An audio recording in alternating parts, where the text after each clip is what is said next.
Election commission का दायरा इख्तियार कि वो बल्ले का निशान रोक सकता है, ये ना सिर्फ गैर कानूनी है, गैर आइनी है, बल्कि बुनियादी हकूक़ की भी खिलाफ वर्जी है। मैं मोहम्मद अज़हर सिद्दीक़ बतौर कैंडिडेट PTI नेशनल असम्बली और 3 वोटर्स कम अज़ कम इलेक्शन कमीशन के इस दायरा इख्तियार को जो सेक्शन 215 के तहत दिया है, इसको चैलेंज करने लगे हैं। आईनी दरख्वास्त तैयार हो गई है। बुनियादी हक है इलेक्शन लड़ना, बुनियादी हक है वोट डालना। जो बल्ला निशान है पाकिस्तान तहरीक इंसाफ का, वो सिर्फ PTI की मलकियत नहीं है, वो कैंडिडेट्स की मलकियत भी है और वो वोटर की भी है जो बल्ले को वोट डालना चाहते हैं। इलेक्शन कमीशन ने अपने आईनी और कानूनी इख्तियारात से तजावुज़ किया, सिर्फ एक सियासी जमात को निशाना बनाया। गुज़श्ता 2 सालों से इलेक्शन कमीशन सिर्फ एक सियासी जमात को निशाने पे रखा हुआ है, चाहे वो प्रोहिबिटेड फंडिंग का केस हो, चाहे वो तोशाखाना का केस हो, चाहे वो तौहीन इलेक्शन कमीशन हो, चाहे वो पार्टी के इलेक्शन हो और चाहे वो बल्ले का निशान हो। इलेक्शन कमीशन एक मुतसबाना किरदार अदा कर रहा है। आइन के आर्टिकल 25 की खुल्ला खिलाफ वर्जी है, चाहे मामला सुप्रीम कोर्ट में हो या हाई कोर्ट में हो। सवाल ये है कि ये सेक्शन 512 जो है, 215 सेक्शन जो है, जो इख्तियार देता है इलेक्शन कमीशन को कि वो इंतखाबी निशान रोकता है, ये आइन के आर्टिकल 17(9) की खुल्ला खिलाफ वर्जी है। इलेक्शन कमीशन को ये इख्तियार नहीं दिया जा सकता। पार्लियामेंट ने अपने इख्तियार से तजावुज़ किया है कि वो बल्ले का निशान एक इंतज़ामी इदारे को दे दे कि जो अपनी मर्जी से अपनी ख्वाहिशात पे ये इलेक्शन ले ले। पूरी दुनिया के अंदर निज़ाम मौजूद है और याद रखिएगा, सब पढ़े लिखे ममालिक में वहाँ कैंडिडेट होते हैं, वहाँ उम्मीदवार का नाम होता है। पाकिस्तान जैसे मुल्क जिसमें लोग पढ़े लिखे नहीं हैं, आधी से ज़्यादा आबादी जो है या तो कम पढ़ी तालीम याफ्ता है या पढ़ी लिखी नहीं है, उन्होंने इंतखाबी निशान के ऊपर वोट डालना होता है। अस्सलाम वालेकुम, मोहम्मद अज़हर सिद्दीक़ अपने प्रोग्राम मैच न्यूज़ के साथ हाजिर खिदमत है। इस्लामाबाद हाई कोर्ट सेक्शन 215 के हवाले से जो आज हेयरिंग हुई उस पर बात कर लेता हूँ। अडयाला जेल आना हुआ था इमरान खान साहब से मिलने के, जो कि लेट काफ़ी हो गए, हेयरिंग ख़त्म हो गई और लेकिन जो तफसीलें सारी वहाँ पर इकट्ठी कर सकी वो मैंने आपके सामने रखनी है। आज एक बात तो ज़हन में रखिएगा कि डर और खौफ बहुत है इमरान खान का, और वो डर और खौफ की वजह से ना इनको रास्ते कहीं नहीं मिल रहे। मैं अभी अडयाला जेल के रास्ते में खड़ा हूँ। मैंने कहा मैं जो कि ये प्रोग्राम आपके सामने रख दूँ। प्रोग्राम के शुरू में मैं वो बड़ा अहम मामला था जेल वाले इमरान खान साहब वाले, वो बाद में हालात आपको बताता हूँ। ये मेरा प्रोग्राम जो था मेरा, जहाँ मैं भी आपके सामने रख देता हूँ कि मैंने जो ये बात की थी सेक्शन 215 के बारे में, मैंने ये जनवरी में, ग़ालिबन 13 जनवरी थी, मेरे पास एग्जैक्ट डेट अभी सामने आ जाती है, मैं आपके सामने रख देता हूँ कि जो मैंने ये बात कही थी, ये 13 जनवरी को सेक्शन 215 अगर चैलेंज किया जाता तो पाकिस्तान तहरीक इंसाफ से ना सिंबल लिया, निशान लिया जा सकता था। पाकिस्तान तहरीक इंसाफ अपने इन बल्ले के इंतखाबी निशान पे लड़ती। ये मेरी बड़ी जद्दोजहद थी इस बारे में। और जो शुरू में मैंने बात की है, मैं जैसे ही लंदन के बाद आके सबसे पहला काम जो बड़ा मैंने काम किया था वो ये किया था, जो शुरू के प्रोग्राम में सुन लिया है। आज इस्लामाबाद हाई कोर्ट में इलेक्शन कमीशन फिर भाग रहा।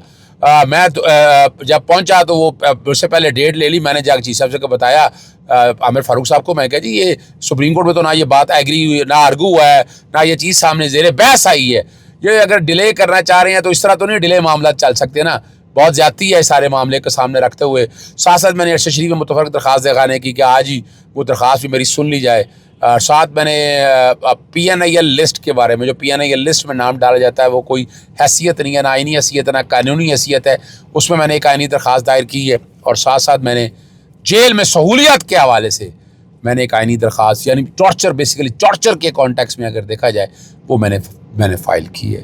अब मैं ले चलता हूँ आपको अब जो मैंने अडियाला जेल से बाहर आके मीडिया से टॉक की, वो सारा सुन लीजिएगा। आज की समाअत आपको पता है कि 13 तारीख के लिए मुलतवी कर दी, लेकिन सबसे जो तकलीफदेह बात है कि जिसमें सबसे ज़्यादा ट्रस्ट किया था इमरान खान साहब ने, परवेज़ खटक, आज शर्मिंदगी के बाद में एविडेंस देने आया, और एविडेंस भी क्या, वो सारी झूठ पर मबनी, और क्या कहता रहा कि इन्वेस्टिगेशन ऑफिसर ने जो कुछ बताया वो ठीक बताया। भाई आपकी अपनी वर्थ है कोई, और आपकी वजह से आज बहुत से लोगों की मुलाकात नहीं हो सकी। आज परवेज़ खटक को डर और खौफ था इस बात से, और ये बाकायदा उन्होंने बताया है कि परवेज़ खटक की वजह से आज मुलाकात नहीं हो सकी। भाई सारे वोकला और बाकी लोग मिलने आते हैं, आपका ये कोई काम नहीं है, आप डर क्यों है भाई? अगर सच किया तो फेस करें।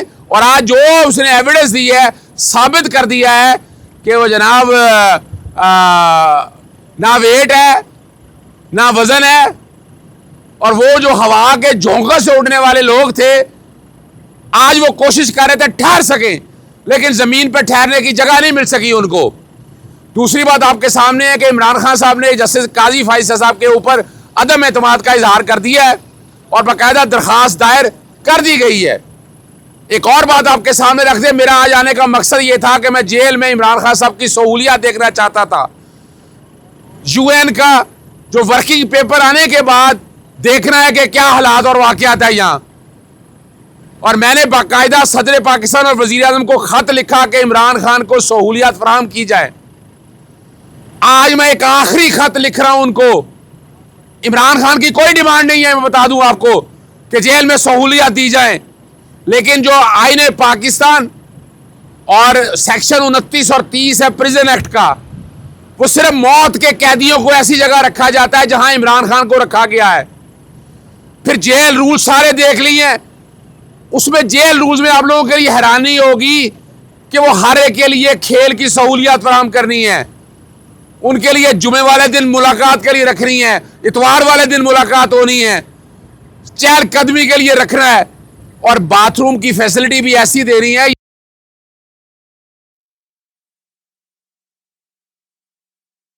यूएन का जो वर्किंग पेपर आया है, और उसके अलावा universal declaration of human right 1948, जिनकी आर्टिकल्स का जिक्र किया है, और उसके बाद ICCPR, फिर charter on torture, Nelson Mandela rules, और कायरा का डिक्लेरेशन, उस सब की नफी हो रही है इमरान खान साहब के हवाले से। आज मेरी कोशिश होगी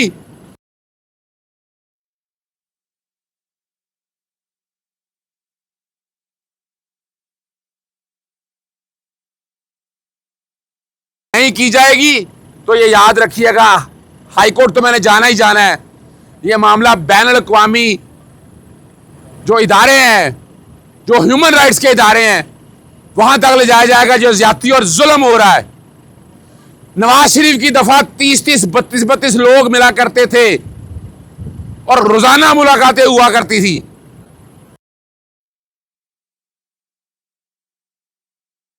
मिलने के लिए, लेकिन मिलने नहीं दिया जा रहा। कब तक ये आप करते रहेंगे? ये मामले इस तरह नहीं चलने वाले हैं। ये निज़ाम इमरान खान के बगैर नहीं चल सकता। इस निज़ाम के चलने की जमानत की कुंजी जो है वो इमरान खान के पास है। समझ जाएं, अभी आज भी समझ जाएं। ये जो दरवाजे तोड़ रहे हैं, ये जो बंद कर रहे हैं आप, यानी आज देखें 9 मई के वाक़यात की जमानत किस स्टेज के ऊपर मनसूख की है, जब इद्दत के केस में 2 दिन 3 दिन रह गए और बरियत लिखी हुई है। वहां बरियत हो जानी है इमरान खान साहब की, जितना मर्जी लटकाते रहे। अगर ना लटकाते होते तो कल प्रेस कॉन्फ्रेंस करने की जरूरत थी खावर मानिका को। खावर मानिका की ये जुर्रत कैसे हुई कि घर के मामले अगर पूरी दुनिया में बताए? क्या कोई माँ बहन बेटी किस तरह इजाजत दी जा सकती है? और किसने ये सारा लाइव चैनल चलने दिया? ये खुदा रहा यार, ये घर के मामले हैं, घर में रहने दें, और अगर अदालत के मामले अदालत में सेटल करें आप। लेकिन इस तरह नहीं निज़ाम चलेगा। सारे मामले में खुदा रहा इस निज़ाम को आगे चलना है। फॉर्म 45 और 47 में आज देख लिया, इस्लामाबाद में उन्होंने कह दिया है कि इलेक्ट्रॉनिक इलेक्शन मैनेजमेंट सिस्टम नहीं चल रहा। यानी क्या मजाक है, यानी अपलोड नहीं किए फॉर्म, असल गेम फार्म 45-47 की है और जस्टिस तारिक महमूद जहांगीरी के खिलाफ जो ये कैंपेन चल रही है, ये जो आईनी दरख्वास्त दायर की है, ये रद्दी की टोकरी में दाखिल करने वाली है। इस्लामाबाद हाई कोर्ट के पास कोई इख्तियार नहीं है कि जो भी तरीक़ाकार तय किया है वो नज़र आ रहा है कि फार्म 45 और 47 का कच्चा जटा सामने ना आ जाए। उम्मीद है हम फिर बात रखते हैं कौम के सामने कि खुदारा होश के नाखुन लें जो लोग पीछे बैठे डोरियां हिला रहे हैं। इमरान खान इस सिस्टम के बचाने की कुंजी है। कोई फर्क नहीं पड़ता, जितना जुल्म करना था कर लिया है, मगर अब यह मजीद जुल्म नहीं चल सकता। इसके लिए बातें अब आगे तक जाएंगी। अच्छा सदीक साहब, आप कह रहे हैं सहूलियात नहीं है, पंजाब गवर्नमेंट ने तस्वीर जारी की जो फैसिलिटी मिल रही है। दूसरा सवाल मेरा यह है कि वकला को और बाकी लोगों को बताया गया कि मंगल और जुमेरात का दिन मुलाकात का है, आप लोगों को करने की गई है। शिराज जो केस था मैं आपके सामने रख देता हूँ। केस के हवाले से ही बाकायदा मुझे इजाज़त मिली थी मिलने की। मैं ऐसे नहीं आया, मैं लाहौर से सफ़र करके आया हूँ आज। ये बड़ी वजाहत के साथ बताता चलूँ, ऐसे नहीं है। और मेरी मुलाकातें भी अदालत के कहने पर होती थी। और क्या मैं बुशा बीबी खावे का वकील हूँ? वकील के लिए मुलाकातें मैंने कोई आके यहाँ पिकनिक करने नहीं आना है, मैंने कोई फ़ोटो सेशन कराने नहीं आना है। जो अहम मामला चल रहे हैं वो डिस्कस करने के लिए आना है। और इसमें कोई ऐसी बात नहीं। और दूसरी जहाँ तक बात है, वो जो सहूलियात की बात है, वो मैंने भांडा फोड़ दिया है। वो मैंने ख़त में लिखा है कि जिस दिन इमरान खान को हियरिंग करने के लिए आए, पीछे कमरा साफ किया करके तस्वीरें उतार दी। और भाई 365 दिन होगी तस्वीरें दो कि 365 दिन में इमरान खान को ये सहूलियात दी हैं। ये एक दिन की तस्वीर दे के मसला नहीं हल होता। और एक और बड़ा है मामला मैंने उठा लिया है आज कि जब अटक जेल से इमरान खान को शिफ्ट किया गया, इमरान खान बेटर क्लास के हकदार थे, तो यहां से लिखा गया कि बेटर क्लास देनी है। वो बेटर क्लास कहां दी गई? वहां रूल्स की वायलेशन की गई है। और अगर है तो लाए ना कौम के सामने। जो एक दिन की तस्वीर सामने लगाकर आप बता रहे हैं कि सहूलियात सारी दे दी गई हैं। हम जानना चाहते हैं, मफादे आम और इंसानी हकूक की तंजीमें जानना चाहती हैं कि क्या आप सहूलियात दे रहे हैं, और हम आइन और कानून के मुताबिक कह रहे हैं।